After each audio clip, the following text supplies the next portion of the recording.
Bienvenidos a Narrativa Clásica Radio. Judas fue la última novela escrita por el autor israelí Amos Oz, y en ella desarrolla un último impulso concientizador respecto a la aguda problemática política que azotó a su patria.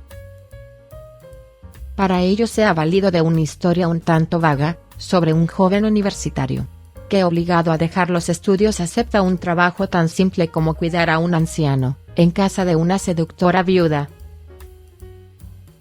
Más allá de una trama poco espectacular, esta novela despliega la cualidad autocrítica que ha caracterizado al escritor, insistiendo en la tesis que sugiere que un cambio de mentalidad podría generar un rumbo distinto, en torno a los conflictos de la región.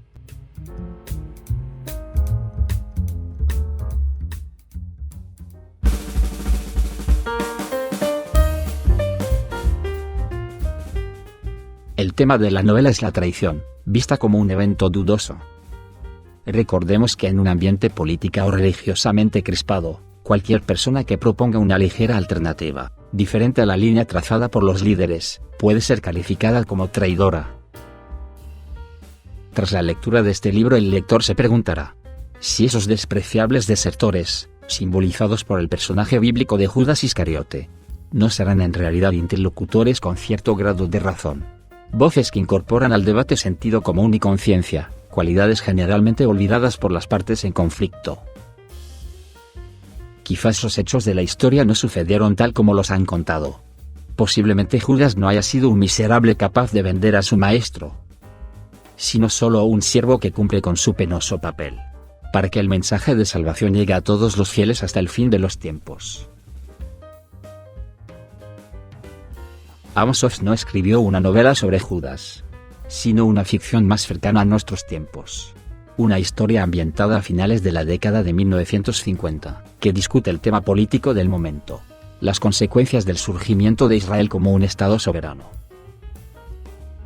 El protagonista es el estudiante Samuel Ash, quien después de enfrentar una serie de dificultades personales, llega a hospedarse en la casa del viejo Gerson, cuya nuera llamada Talla, una viuda de temperamento distante, le resulta bastante atractiva.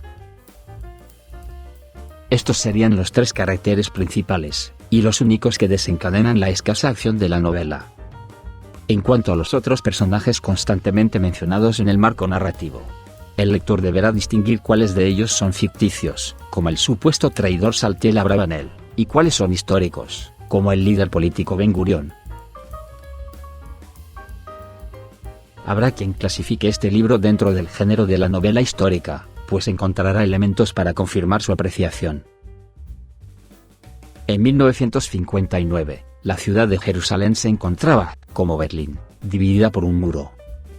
Han pasado 10 años desde que la guerra de 1948 dejara numerosas muertes y resentimientos irreconciliables, por lo que las tensiones permanecen.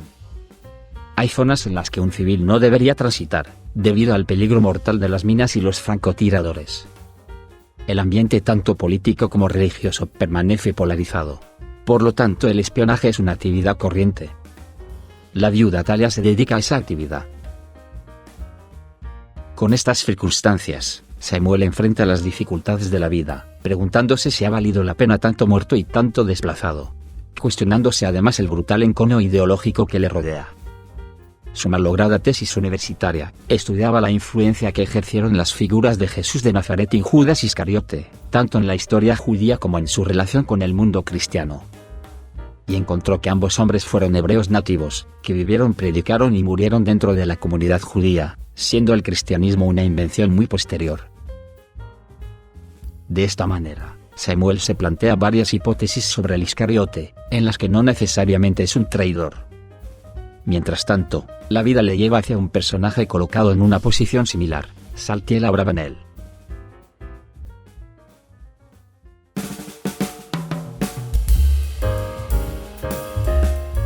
Dicho esto, queda claro. Lo interesante en esta novela no es la historia por sí misma, sino la abundante información adicional. De hecho, los personajes muertos resultan más influyentes que los personajes vivos. Especialmente Saltiel Abravanel, que simboliza la cordura y la empatía, cualidades ausentes en el conflicto al que se hace referencia. Ahora veamos los detalles técnicos. La figura del narrador escribe solamente lo necesario para que la historia pueda comprenderse. Desafortunadamente cae en continuas redundancias, lo que podría ser un defecto de la desaseada traducción presente en las editoriales Siruela y de Bolsillo. El texto también cae en ciertas pifias, que si bien no afectan el sentido de la novela, podríamos calificarlas como graves. Tomemos como ejemplo, el hecho de que la historia se ubique en los años de 1959 y 1960. Y de repente se hable de la llegada del hombre a la luna.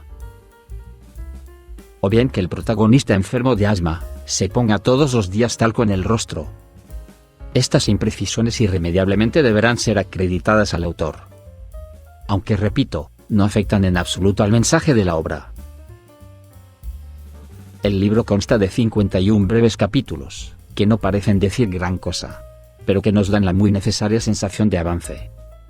Los diálogos suelen acompañarse de referencias bíblicas, pero estas alocuciones son solo frases ilustrativas, que no pretenden evangelizar ni mucho menos. En realidad el libro habla muy poco sobre religión, pero cuando lo hace, nos entrega datos novedosos interesantes. La trama es muy lenta. En ella se presagian sucesos extraordinarios que no llegan a concretarse. La guerra, el espionaje y el sexo podrían quedarse a ojos de los lectores como promesas incumplidas.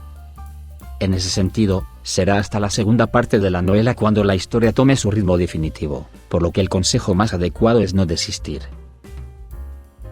En el capítulo 47, el lector podrá apreciar todas las cualidades por las que Amos Oz ha sido considerado entre los grandes escritores de la época.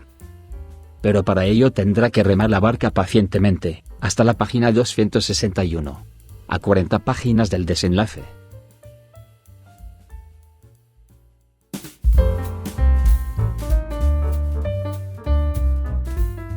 En conclusión, Judas es una novela de tesis, muy discreta y sosegada, que irá tomando sabor con el avance, gracias a su formato de capítulos breves.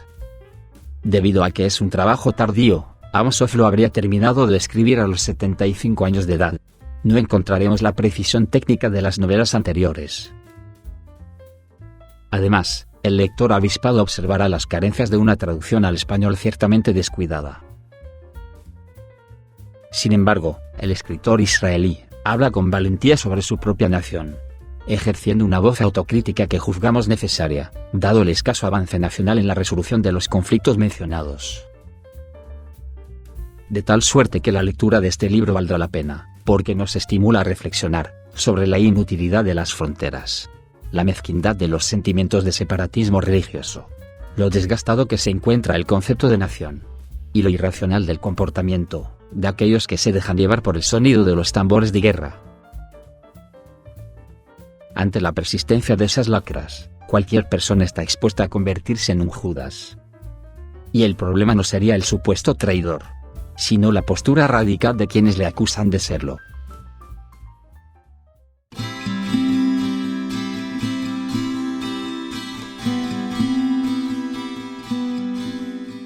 Pese a todo lo que acabo de decir, dichosos sean los soñadores. Y maldito sea aquel que les abra los ojos. Es cierto que los soñadores no nos salvarán. Pero sin sueños, la maldición que se cierne sobre nosotros sería 1000 veces más pesada. Amos Oz.